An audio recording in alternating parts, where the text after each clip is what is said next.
Hey, what's up, YouTube? It's your boy, Marcus the Money Man, the Appliance Boss, back with another video. This week's video, I'm going to walk you through the 3 phases of signing up with third-party home warranties. It can also be applied for factory home warranties. It's something that I've been using in my business for the almost 3 years. It covers how you negotiate those contracts, how you keep track of which ones, because I've dealt with over 20 vendors. So check this out if you're just wondering about the process and you just want to get started. Welcome to the Appliance Boss channel. What's going on, everybody? Now this video, we're going to walk through step by step the 3 phases of signing up with third-party warranties, and it could be applied also for factory warranties. So far in our company's history, we've signed up with over 20 of these third-party and factory warranties. Some of the contracts we didn't put into place, some we did, but I'm going to walk you through the different phases. So the first phase is you just have to understand who's in your area, right? And the way that you do it, if you didn't watch my other video, you go to your real estate agents and you just talk with them on which third-party home warranty they're selling, right? That's going to be obvious. So if you go to the most popular one, you go to them, take a box of donuts. Who do you guys work with? Who do you guys sell as far as third-party home warranty? And they'll let you know. Now, you can get your list, or you can just ask when you do your COD calls. 9 times out of 10, they're going to have a third-party home warranty too. They may call or use it for something else. They may not even think that it's appliance based, but just ask, or which one did they have before. But regardless of what you do, you have to build a list. And I can put a list. I'm going to put a list in the Facebook group too. So if you want a list, I'll throw one in there this week. So that way, if you just have no idea, you can see of the 20 some odd here plus which ones I had submitted applications with. So I'll do that. But once you get your list, you have to keep track of the applications. It's simple. Most of them have a website or a portal you just log into, or you don't even have to log into. You find the contractors part of the website, you fill in the information, and you apply to be a contractor. That's not the actual application. So most people get hung up right there. So don't worry about that web base. You fill it in, you make sure your phone number is correct, you make sure your email is correct. And what's going to happen is they're going to send you a request for official application where you print out, it has contracts in it, it has pricing stuff in it, and that's going to take you to the next phase, right? Which is the asking the questions. So obviously I didn't read through and just get this from day one. So these tips is what I've learned over these last 2.5, 3 years on what exactly to do or look for when I'm signing my agreements, and some questions that I've got from signing my agreements. Okay. So my first thing is that I want to know is how many providers are in the area. So that's key. If they say you're the first one, you can red flag that one.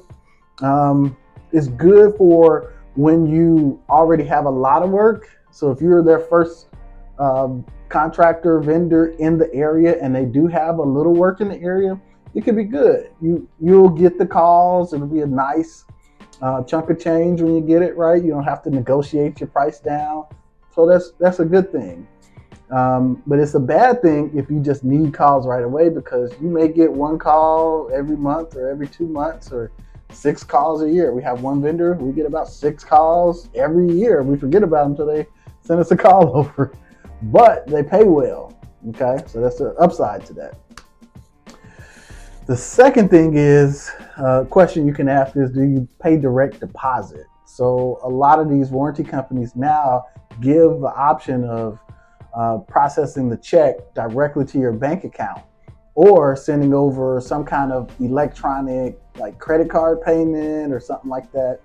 so that way you can get your money faster. So one particular warranty company that I work with, larger checks always get lost in the mail for an extra week. So, so direct deposit is the way to go.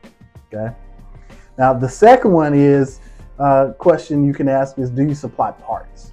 If you're starting out as a new company, or sometimes like us, we just order so many parts, then I don't want to be ordering third-party parts all the time. So if they have the option where they can order parts, you want to know that, yes or no. Okay. That can help with any kind of operational bottlenecks that you have or anything like that. But asking that question, do they order parts, yes or no, will kind of determine on how you use or how you work with these partners. Okay. Now, the last question, and I always put it at the end, is about how many dispatches can you expect to send me? Now, they're never going to answer this directly. So you can ask that directly. How many do you expect to send me? And if they say, well, I can't really guarantee it, then you ask, well, how many dispatches do you manage a year? So that'll give you roughly how many calls are they getting. And if they don't know how many dispatches they're managing in the year, then that's a red flag. They're probably not good at their job at all. But that takes us into the next phase, right? So you get a list. Let's recap real quick. You get your list of third-party warranty companies that are in your area. You go to the website, the contractor's website. You fill in the information. You'll get the packet online. They'll typically email it to you. I always email it to you. You'll fill it in. You'll scan it back to them. Follow the instructions. But the last thing is, or before you fill it back in, you ask the questions. You follow the instructions, and it goes to the last part. Completing the application thoroughly. So it's best for you to complete it once, send it over, and it get processed, than for you to send it back and forth 5, 6, 7 different times. Because you're working with onboarding specialists, and they're trying to onboard multiple companies at once. Okay, so if they can see that you're good with the paperwork and it only takes you 1, maybe 2 times to submit the contract over, then it'll be easier for them to do their job, which in turn they'll want to work with you. Think about it. Anybody makes your life easier, you'll want to work with them more as well. Okay, but after you send over everything, you want to make sure you keep track of which applications you sent through, and don't be afraid to negotiate your prices. So I had this question before, like, how do you negotiate your prices? You simply strike the contract on the pricing section and you write in your price, and then you scan it and you send it back. I know it may sound crazy, but it's just that simple. And if there's anything in there that you don't like, after hours calls, weekends calls, any terms, price markup for parts, if you don't agree with that and you have a certain percentage that you got to hit because you don't have a local part supply house nearby, so you got to order a bunch of stuff all the time, you want to consider that too, and consider what those percentages are and put in what makes sense for you. Okay, so that's where the negotiation begins, because they'll give you the template. You strike what you don't like, you send it back, and the onboarding specialist will call you and wear you down. I'm not even gonna lie. They're gonna try to wear you down. They're gonna tell you, well, we're not signing up people for this price. We're signing them up for another price. So that's the reason why on the 20 some odd companies, we're not signed up with 20 some odd companies. Because if they're not willing to come up, or at least meet at a point where I feel like it's profitable, then they're just not your company to work with. Every one of them will not be your company. Some of them are set up for one-man shops. Some of them are set up to do, well, I won't even say that. Some of them are just set up for one-man shops, and we'll just leave it right there. But keep copies. So if you scan over everything, keep copies, because they'll do a countersign. copy. So they'll make the notation changes, update it, send it back to you, and you'll have to re-sign everything. But when you send that copy back, keep that copy, keep your revision history straight, because I've had a couple companies, after I send it back, they change it. And then they send a countersigned agreement with different pricing. Nah.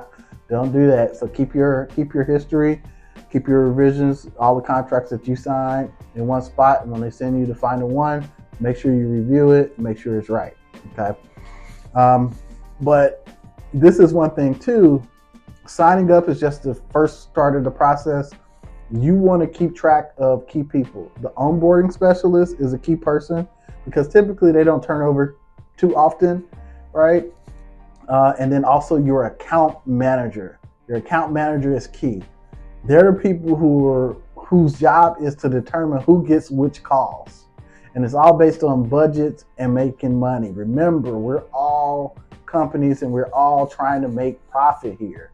So we have to partner together on some level in order to receive calls. So some of the warranty companies we work with, we don't get the bulk of the calls. None of them we get the bulk of the calls, and that's okay. And some of the warranty companies, we get like the difficult calls where nobody wants them, so they kick them over to us. So we do that, and we understand that, and we get paid for that. Okay, but all in all, that's the process. It's not difficult. Hey, I hope this helped. Go ahead, give a like, join the group. I'll drop this list in the group. Do it right now. It'll be there waiting for you on Tuesday. Have a good one. Peace.